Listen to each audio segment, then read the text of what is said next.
I think if you're a single mother who's working two jobs, have two children, one of which that's struggling academically, you don't have the capacity or time to think about what a better world looks like for certain subsets of individuals. That's perfectly true. That's 100% true and absolutely like real. People only have so much time and like emotional energy for other people. When you don't have resources, when you are economically oppressed, you don't care about anything outside of your immediate bubble. We are all just a matter of bubbles, right? So for me, it's myself and my wife, my mother and my mother-in-law, right? Like my brother-in-law.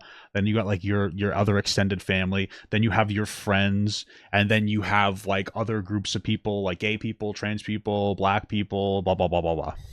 That's like the most outer ring.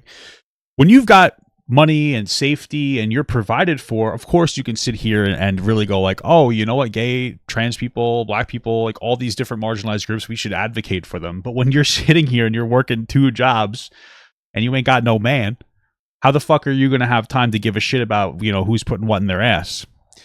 You know, that is a real thing. And I would say that the fact is that we live in a time that's so economically burdened that they have less emotional intelligence because they don't have the ability to have it, right? Like that's the great divider, is keeping people poor and angry at each other. And this is how it manifests. We're not thinking broadly enough about like how the system is kind of kicking our ass, like that class consciousness. We're starting to, after, you know, one of the Mario brothers took out that CEO, we're starting to understand like, oh, wait, that's one of the things that economically oppresses us.